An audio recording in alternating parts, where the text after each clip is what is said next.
जय गुरु जी। संगत जी गुरु जी की डिवाइन कॉल सत्संग प्लेटफॉर्म में आप सभी गुरु परिवार का हार्दिक स्वागत है। शुक्राना गुरु जी महाराज का कि उन्होंने ये सेवा मुझे दी कि मैं आप सभी गुरु परिवार के समीप आके गुरु जी के कल्याण महिमा अनुभव का वर्णन कर पा रही हूँ। अनंतम शुक्राना मेरे गुरु जी महाराज का।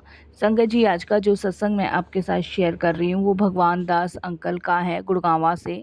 बहुत ही प्यारा सत्संग है, ब्लेसिंगफुल सत्संग है। तो मेरी विनती है सभी गुरु परिवार से कि आप सत्संग को अंत तक सुने, ध्यान से सुने, पूरा सुने। सत्संग का मतलब होता है सत्य का संग, और सत्संग की प्राप्ति जब ही होती है साथ संगत जी, जब गुरु कृपा होती है। तो बड़े ही भाग्यशाली हैं हम सब कि हम पे गुरु कृपा हुई और हमें सत्संग सुनने का ये सौभाग्य प्राप्त हुआ। संगत जी, भगवान दास अंकल जी का सत्संग बहुत ही ब्लेसिंगफुल है, तो बिना स्किप किए बड़ी श्रद्धा भाव से सुनिएगा। और अगर आप भी अपने सत्संग अनुभव शेयर करना चाहते हैं तो हिंदी में साफ राइटिंग में आप अपना सत्संग लिखकर हमारी जीमेल आईडी पर सेंड कर सकते हैं, ताकि आपके द्वारा सुनाए गए सत्संग से जो भी गुरु जी महाराज की नई जुड़ने वाली संगत होगी उन्हें गुरु जी के कल्याण महिमा अनुभव के बारे में ज़्यादा से ज़्यादा पता चलेगा। सत्संग आपको पसंद आए तो उसको लाइक कीजिए, चैनल को सब्सक्राइब कीजिए, वीडियो को ज़्यादा से ज़्यादा संगत में शेयर कीजिए और बेल आइकन दबाना बिल्कुल नहीं भूलिएगा। और कमेंट्स बॉक्स में जय गुरु जी लिखना बिल्कुल ना भूलिएगा। संगत जी, चलते हैं भगवान दास अंकल के सत्संग की ओर। सत्संग शुरू करने से पहले करते हैं गुरु जी का मंत्र जाप। ओम नमः शिवाय, शिव जी सदा सहाय। ओम नमः शिवाय, गुरु जी सदा सहाय। जय गुरु जी। संगत जी, सबसे पहले मैं गुरु जी महाराज का अनंतम शुक्राना करता हूँ। सारी संगत जी को जय गुरु जी बोलता हूँ। और कहते हैं ना कि जब हम गुरु जी का सत्संग शेयर करते हैं तो उस समय कौन सी ब्लेसिंग्स गुरु जी हम संगतों को देते हैं या कौन सा कष्ट हमारा सत्संग के माध्यम से काटते हैं, ये तो गुरु जी को पता है, हमें कुछ भी नहीं पता है। तो संगत जी, तो सत्संग शेयर करने में मेरे से कोई भी भूल चूक हो तो आप मुझे क्षमा कीजिएगा। संगत जी, वैसे तो हम सभी गुरु जी से गुरु जी की इच्छा अनुसार ही जुड़ते हैं, तो मैं भाग्यशाली समझता हूँ कि गुरु जी ने मुझे अपने से जोड़ा। संगत जी, मैंने भारत सरकार द्वारा आयोजित कैलाश मानसरोवर यात्रा पर जाने की एक योजना बनाई थी। तो उस समय मैंने गुरु जी से आज्ञा मांगी थी। तो गुरु जी ने मुझसे पूछा कि मैं वहाँ क्यों जाना चाहता हूँ। तो मैंने गुरुजी को कहा, मैंने कहा गुरुजी, मैं शिव को साक्षी मानता हूँ, वहाँ शिव भगवान उपस्थित हैं, तो स्वाभाविक सी बात है कि मैं शिव जी के दर्शन करने जाना चाहता हूँ और वहाँ पे यात्रा करने का मेरा बहुत मन है। तो गुरुजी एकदम से मुझे बोलते हैं कि जब शिव तो तुम्हारे समीप ही है और यहीं उपस्थित है, फिर तुम्हें यात्रा पे क्यों जाना है। तो संगत जी, गुरु जी की बात मुझे समझ आई। स्वाभाविक सी बात है, जब भोलेनाथ हमारे सामने हैं तो फिर किसी यात्रा पे क्यों जाना है। फिर संगत जी, उसके बाद मैं उस यात्रा पे नहीं गया। संगत जी, उसी साल यात्रा मार्ग पर बहुत सारे जो श्रद्धालु वहाँ गए हुए थे मानसरोवर कैलाश यात्रा पे, तो वहाँ पे संगत जी, आप विश्वास नहीं मानोगे कि वहाँ पे जो पर्वत थे, भूमिस्थल था, वो सब खिसक के नीचे आ गए थे और उसमें अनेकों की मृत्यु हुई थी। और जब संगत जी मैंने न्यूज़ में ये बात सुनी तो मेरे को समझ आ गया, मेरे को बिल्कुल समझ आ गया कि आखिर गुरुजी ने मुझे वहाँ जाने से क्यों रोका और गुरुजी ने मुझे क्यों ये कहा कि जब शिव तुम्हारे सामने बैठा तो यात्रा पे जाने की क्या ज़रूरत है। संगत जी, मुझे सब समझ आ गया कि गुरुजी ने मुझे एक जीवन दिया है और मुझे बहुत बड़े संकट से बाहर निकाला है, यानी कि मेरे प्राणों की रक्षा करी है। इसके लिए शुक्राना गुरुजी का। तो संगत जी, इस तरीके से गुरुजी ने मेरे प्राणों की रक्षा करी और मुझे मानसरोवर कैलाश यात्रा पे जाने से रोका। और संगत जी, ये नहीं, एक बार नहीं, न जाने कितनी बार गुरुजी ने मेरे प्राणों की रक्षा करी है। मैं अपना एक छोटा सा अनुभव और शेयर करता हूँ। संगत जी, मुझे गंभीर हृदय रोग था और एंजियोग्राफी की सलाह दी गई मुझे। गुरुजी के निर्देश के अनुसार यह अखिल भारतीय आयुर्विज्ञान संस्था में हुई, क्योंकि गुरुजी का निर्देश था कि मुझे वहीं पे एंजियोग्राफी करवानी है। संगत जी, जब इस पदवी के बाद जब मैंने एंजियोग्राफी करवा ली तो मुझे फिर गहन सेवा केंद्र में ले जाया गया, क्योंकि मुझे शांत दिल का दौरा पड़ चुका था। मेरी 2 रक्त ध्वनियाँ करीब करीब संगत जी पूरी बंद थी और तीसरी सिर्फ 90% बंद थी। उसी दिन संगत जी मेरे को बहुत भयानक वाला फिर से दिल का दौरा पड़ा। संगत जी, गहन सेवा केंद्र में होने के कारण मेरा उपचार तुरंत हो गया था। यदि अगर मैं घर पे होता तो शायद संगत जी मैं डॉक्टर के पास भी ना पहुंच पाता और आज ये अपना शुक्राना सत्संग भी नहीं शेयर कर पाता। रात 10 बजे संगत जी बताया गया कि मेरे हृदय का ऑपरेशन होना आज ही ज़रूरी है और बहुत ज़रूरी है। पर संगत जी उन्होंने 2 कारणों से विपत्तिजनक मुझे बोला, इसमें खतरा भी हो सकता है। पहला, उन्होंने संगत जी मुझे बताया कि मेरे हृदय के अवरोधों के कारण, और दूसरा मेरे रुधिर को पतला करने की औषधि के लगातार सेवन के कारण। इन दोनों कारणों से मेरी जान को भी खतरा हो सकता है, डॉक्टर्स ने ये कहा था। लेकिन संगत जी मेरे परिवार के सदस्यों ने जब गुरुजी से उनकी कृपा का आग्रह किया, जब गुरुजी को बताया, तो संगत जी आप यकीन नहीं मानोगे, वह बोले कि डॉक्टरों को अपना काम करने दो, मेरे शरीर के अंदर का वह संभाल लेंगे। संगत जी गुरुजी ने मेरी वाइफ को ये बात कही, गुरुजी ने यही कहा और वही हुआ। संगत जी गुरुजी ने मेरे शरीर के अंदर का संभाला और डॉक्टर अपने बाहर का कार्य करने लगे। फिर उन्होंने ठीक वही किया। उसी रात को मेरे हृदय का ऑपरेशन हुआ। अंदर से जो भी मेरा रक्त बाहर बहा और जो भी अन्य बाधाएं आई, वो गुरुजी की कृपा से कुशल पूर्वक हो गया। संगत जी अब वह समय बीत चुका है और मैं बिल्कुल ठीक हूँ। इसमें कोई दोराया नहीं है कि उन्होंने मुझे नया जीवन फिर से प्रदान किया। एक बार मेरे जीवनों की रक्षा करी और एक बार मुझे नव जीवन प्रदान किया। तो शुक्राना गुरुजी, बहुत बहुत शुक्राना। एक तीसरा अवसर 31 दिसंबर 2006 को आया। संगत जी हर साल की भांति बड़े मंदिर में आयोजन था। देर रात में जैसे संगत ने जाने के लिए गुरुजी से आज्ञा ली, और संगत जी जैसे हर बार ही गुरुजी से आज्ञा लेके ही संगत अपने घर जाती है। उन्होंने मेरे परिवार के सदस्य को तो जाने की अनुमति दे दी, लेकिन संगत जी मुझे जाने की अनुमति नहीं दी। संगत जी 1 घंटा बीतने के बाद उन्होंने मुझे बोला कि मैंने तुझे नया जीवन दिया है और अब मैं जा सकता हूँ। संगत जी मैं बड़ा हैरान हुआ। मैंने कहा गुरुजी ने यहाँ बैठे बैठे कौन सा नया जीवन दान दे दिया। उस समय उनके शब्दों का तात्पर्य मैं नहीं समझ पाया, लेकिन जब मैं घर पहुंचा तो मुझे पता चला कि मार्ग में जिस कार से मेरा परिवार आ रहा था, वहाँ घने घोरे के कारण दुर्घटनाग्रस्त हो गई थी। ठीक उसी समय जब गुरुजी ने मुझे नया जीवन देने की बात करी थी। संगत जी एक गति अवरोध पर सामने वाली कार ने अचानक ब्रेक लगा दिए और मेरे बेटे के कार रोकने के सब प्रयास असफल हो गए थे। वह अगली कार से जोर से टकरा गई। सामने का बम्पर और जाली पूरी तरीके से टूट फूट गई थी। मेरी पत्नी का सिर सामने शीशे से टकराया जो टूट गया था, पर मेरे परिवार के किसी भी सदस्य को कोई चोट नहीं आई। गुरुजी के पास जब अगले दर्शन पर मेरा पूरा परिवार गया तो गुरुजी ने ही बोला कि तेरे पूरे परिवार की रक्षा करी है। आज भी हमारा परिवार उनकी कृपा के लिए बहुत आभार प्रकट करता है। संगत जी गुरुजी सबका भविष्य जानते हैं और उनसे विनती किए बिना जो हित में होता है वह ज़रूर करते हैं। अनेक बार तो पता भी नहीं चलता कि उन्होंने क्या किया। वह सभी संगतों की सहायता करते हैं। हमें केवल इतना ज्ञान है कि हमारी जितनी भी समस्याएं हैं, चिंताएं हैं, कष्ट हैं, वो सब दूर कर देते हैं। हम अपने सब मानसिक तनाव उन पर छोड़कर शांतिपूर्वक रह सकते हैं। यकीनन संगत जी जब हम अपने सभी कष्टों को, सभी दुखों को गुरुजी को सौंप देते हैं ना, तो हमारे जीवन में सिर्फ शांति का हमें एहसास होता है, अनुभव होता है। गुरुजी ने न जाने कितने कल्याण मेरे परिवार के, मेरे किए हैं कि मैं, मेरी फैमिली अच्छे से जानते हैं।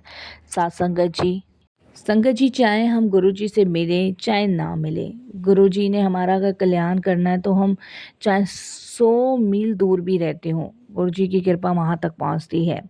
मेरे ससुर की आयु 90 साल की थी, बल्कि संगत जी ऊपर ही हो गए होंगे। उनको संगत जी मौन भ्रंश डिमेंशियस रोग से वो ग्रस्त थे, जो बड़े लोगों को अक्सर हो जाता है। कभी कभी मेरे ससुर परिवार में किसी को पहचानते नहीं थे। संगत जी ये उनको काफ़ी बार हो गया था और वो भ्रमित भी हो जाते थे, कल्पना करने लगते थे और उन्हें संगत जी किसी पे विश्वास भी नहीं था और संगत जी कभी-कभी वो किसी को पहचानते भी नहीं थे। इन सब चीज़ों से परेशान थे वो। संगत जी, उन्हें गुरुजी में विश्वास बिल्कुल भी नहीं था और कभी उनसे मिले भी नहीं थे। गुरुजी ने एक बार मेरी वाइफ़ ने गुरुजी से प्रार्थना करी और गुरुजी को कहा कि गुरुजी मेरे पिताजी को ऐसे-ऐसे परेशानी है। तो गुरुजी ने उत्तर दिया और इस रोग से जिसका आधुनिक कहीं विज्ञान में उपचार नहीं था, जहाँ कहीं इसका इलाज नहीं था, वहाँ पे गुरुजी महाराज ने 90% संगत जी मेरे ससुर को ठीक कर दिया। वो पहचानने लगे, वो कल्पनाएँ नहीं करने लगे, उनको सब याद रहने लगा और नहीं तो संगत जी बहुत जगह हमने अपने ससुर का इलाज करवाया था, लेकिन डॉक्टर्स का कहना था कि इसका कोई इलाज नहीं है। लेकिन गुरुजी की कृपा उनसे पे प्राप्त हुई, जबकि वो गुरुजी को जानते नहीं थे, कभी गुरुजी से मिले नहीं थे, गए नहीं थे, फिर भी गुरुजी महाराज की कृपा उन्हें प्राप्त हुई। एक और सत्संग मैं आपके साथ शेयर करता हूँ अपने छोटे बेटे का कि उसे गुरुजी की कृपा से नौकरी मिली। संगत जी, मेरा छोटा बेटा जो है वो अपनी पढ़ाई पूरी करने के बाद वह पूंजी बाज़ार में लग गया था।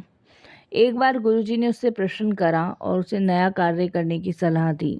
जब गुरुजी ने उससे पूछा कि वो क्या करता है तो उसने बताया वो शेयर मार्केट में है। तो गुरुजी ने कहा कि तुम कुछ नया काम करो। मेरा बेटा कई दिनों तक नौकरी ढूंढता रहा पर उसे सफलता नहीं मिली। एक दिन गुरुजी ने उससे फिर से प्रश्न किया नौकरी को लेके, तो मेरे बेटे ने कहा कि गुरुजी मैं ढूंढ रहा हूँ, कहीं अभी तक तो लगी नहीं है। तो गुरुजी ने मेरे बेटे को कहा कि 15 दिन में तुझे नया काम मिल जाएगा। 1 सप्ताह के पश्चात संगत जी, मेरा बेटा जहाँ-जहाँ इंटरव्यू दे रहा था वहाँ से उसको कॉल आने शुरू हो गए। तो संगत जी, गुरुजी की कृपा से 13वें दिन ही, जबकि 15 दिन बोले थे, गुरुजी ने 13वें दिन ही मेरे बेटे को एक नया काम मिल गया। 6 वर्ष में संगत जी पूर्व में योजना आयोजन से सेवानिवृत्त हुआ था। उसके बाद मैं संगत जी कुछ कार्य करना चाहता था क्योंकि मेरा रिटायरमेंट हो चुका था, पर मुझे कोई अच्छा काम नहीं मिल रहा था। गुरुजी ने कहा अफ़सरों पर सुझाव दिया था कि तुम किसी अच्छी संस्था में लग जाओ या सलाहकार का काम कर लो। मैं अच्छे कार्य की खोज में लगा हुआ था क्योंकि मैं चाहता था कि मैं रिटायरमेंट के बाद जो है मतलब कहीं जॉब करूं या कुछ अच्छा काम करूं। मैं घर नहीं बैठना चाहता था। संगत जी, यही मैंने गुरुजी को भी कहा था। तो एक दिन संगत जी अचानक एक पुराने मित्र मिले जिन्होंने एकदम मुझे मेरी पसंद का काम बताया। संयोग से वह गुरुजी की महासमाधि के कुछ समय उपरांत की बात है। इससे यही सिद्ध होता है कि गुरुजी अभी भी हमारे साथ है और हमारी सहायता कर रहे हैं, चाहे गुरुजी फिजिकल फॉर्म में हो या ना हो, लेकिन वो फिर भी आपकी सहायता के लिए हमेशा तत्पर खड़े रहते हैं। संगत जी, मैंने गुरुजी की महासमाधि के बाद भी गुरुजी के अनेकों बार कृपा प्राप्त की है, अनेकों बार गुरुजी की कृपा का आभार मुझे हुआ है। संगत जी, एक और सत्संग मैं आपके साथ शेयर करता हूँ। जब मैं रिटायर हुआ था तो संगत जी, मैंने चक्रपुरी में सरकारी जगह एक मुझे फ्लैट मिला हुआ था, वो सरकार ने ले लिया था और रिटायर होने के बाद संगत जी मैंने एक छोटा-सा घर लेने का सोचा और घर लेने का मैंने सोचा तो गुरुजी ने मुझे कहा कि तुम गुड़गाँव में एक 500 गज का जो है घर लेकर बनवाओ और संगत जी उनसे बार-बार निवेदन करने पर उन्होंने 360 गज का मुझे छोटा-सा घर लेने को कहा क्योंकि 500 गज का तो बहुत बड़ा था।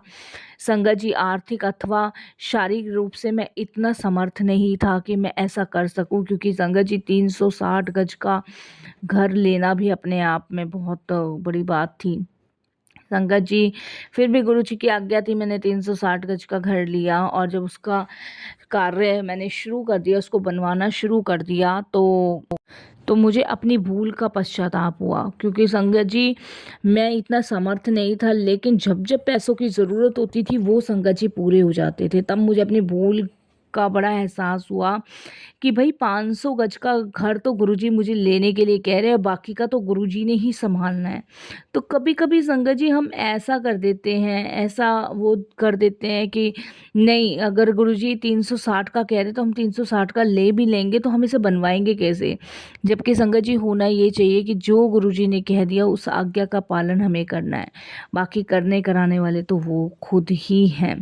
संगत जी कहाँ से पैसे आते थे, कहाँ से पैसे चले जाते थे, कुछ नहीं पता चलता था। और ये समझ लीजिए सब घर की बनवाने की व्यवस्था गुरुजी ने की। तो मैं जितना गुरुजी का शुक्राना कर सकूं उतना ही मुझे कम लगता है। संगत जी हम करने कराने वाले कोई नहीं है, करने कराने वाले सिर्फ गुरुजी महाराज हैं। हम तो सिर्फ उनके आज्ञा का पालन करें और सब उनको टोटल समर्पण करके उनके दिए हुए निर्देश का पालन करें, यही हमारा काम है। एक और सत्संग मैं आपके साथ शेयर करता हूँ। गुरुजी ने मेरी पत्नी को भी तांबे के लोटे को लाने को कहा। हम अचंभित रह गए कि गुरुजी ने अचानक से मेरी आंटी को तांबे का लोटा लाने को क्यों कहा।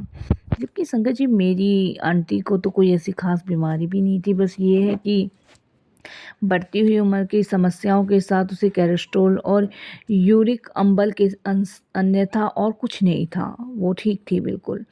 पर गुरुजी का निर्देश था तो गुरुजी की आज्ञा का पालन तो करना था। तो मेरी वाइफ जो है गुरुजी के पास तांबे का लोटा लेके पहुंची। तो मेरे गुरुजी महाराज ने उसे अभिमंत्रित करके मेरी पत्नी को कहा कि प्रतिदिन इससे जल पीना शुरू कर दो। कुछ दिन बाद ही वह रोगग्रस्त हो गई थी।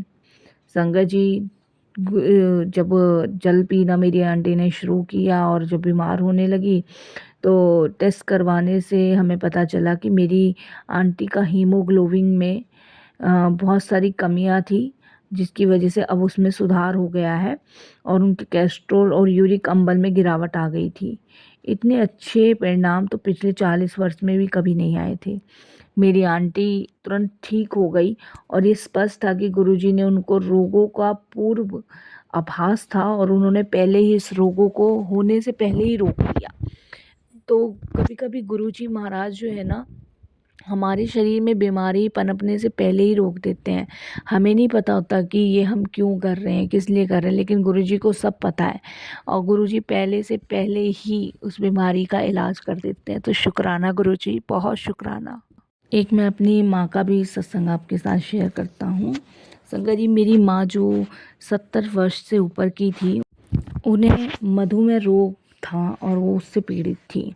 उन्हें रोज़ इंसुलेशन इंजेक्शन लेना पड़ता था। इसके अलावा हृदय और भी बहुत सारी समस्या थी, गठियाबाई थी, अचकन थी। वास्तव में वो गुरुजी के पास आने की अभिलाषा रखते हुए भी आने का साहस नहीं जुटा पाती थी, वो क्योंकि चल ही नहीं पाती थी और वो कोशिश करती थी गुरुजी के पास जाने की, पर नहीं जा पाती थी। संगत जी क्योंकि वो जानती थी, क्योंकि उनको ज़मीन पे बैठना पड़ेगा, परिवार के बार बार कहने पर भी वो नहीं आ पा रही थी। संगत जी पहले दिन जब हमने उनको फिर से फोर्स किया कि आप चलो चलो चलो, तब वो हमारे कहने से संगत जी गुरुजी के पास आना उन्होंने शुरू कर दिया। तो बड़ी मुश्किल से हम एक दिन गुरुजी के पास लेके आए तो गुरुजी ने उनको मुट्ठी भरकर बर्फ़ी प्रसाद दिया। संगत जी उनको शुगर था और उन्होंने थोड़ा-सा खाकर बाकी का बच्चों के लिए रख लिया। इतनी बड़ी सभा में गुरुजी के यह देख पाना असंभव नहीं था, क्योंकि उनके लिए तो वो जानी-जहान हैं, वो सब आगे-पीछे सबका देख लेते हैं, क्योंकि वो अंतर्यामी हैं, वो सब देख और सुन सकते हैं। उन्होंने उन्हें बुलाकर पहले से भी अधिक बर्फ़ी प्रसाद और संगतों को दे दिया और सभी को ये निर्देश दिया कि सभी प्रसाद यहीं समाप्त करके जाएँगे। अब गुरुजी का कड़क आदेश था, उन्होंने वैसा ही किया संगत जी जैसा गुरुजी ने कहा। कुछ दिनों उपरांत संगत जी उन्होंने अपना शुगर का जांच करवाया तो डॉक्टर ने कहा कि आपका शुगर तो बिल्कुल भी नहीं है और संगत जी डॉक्टर्स ने कहा कि अब आपको इंजेक्शंस लेने की भी कोई ज़रूरत नहीं है, वो भी आप बंद कर दीजिए। संगत जी डॉक्टर के अनुसार मेरी माताजी बिल्कुल ठीक थी। गुरुजी की दया संगत जी वहाँ पर से शुरू होती है जहाँ डॉक्टर विज्ञान असफल हो जाते हैं। उनके गठियाबाई में भी सुधार आ गया और उनका हृदय रोग भी बिल्कुल ठीक हो गया। अब घंटों अपने पैर मोड़ कर वो बैठ जाती थी। संगत जी उनके हृदय की दवाई भी बंद हो गई और संगत जी आप बिलीव नहीं करोगे, शुगर भी ख़त्म, सब ख़त्म। और यह सब गुरुजी की कृपा से हुआ। गुरुजी की जो स्थिति वो जो संगतों में लाके दिखाते हैं ना, वो हमें पता भी नहीं चलता, क्योंकि गुरुजी अपने आप को ऐसा दिखाते हैं कि ये सब भगवान कर रहे हैं, वो नहीं कर रहे, लेकिन सब हमें एहसास भी नहीं होने देते, लेकिन करते वही हैं, इसमें कोई शक नहीं है। गुरुजी हर स्थान पर हैं, उन्हें बताए बिना उन्हें सबका ज्ञान है और वह सब करने में सक्षम है। वो अपनी संगत के हित में जो भी अच्छा होता है वह स्वयं कर देते हैं। हमें संगत जी उनसे कुछ कहने की भी ज़रूरत नहीं पड़ती, क्योंकि उनको हमारे आगे पीछे सबका ज्ञान है। हमें तो सिर्फ़ और सिर्फ़ उनका शुक्राना करना चाहिए और यही कहना चाहिए कि गुरुजी आपका बहुत बहुत धन्यवाद कि आपकी असीम कृपा मुझ पे, मेरे परिवार पे बनी। इसके लिए गुरुजी का बहुत बहुत शुक्राना। जय गुरुजी महाराज।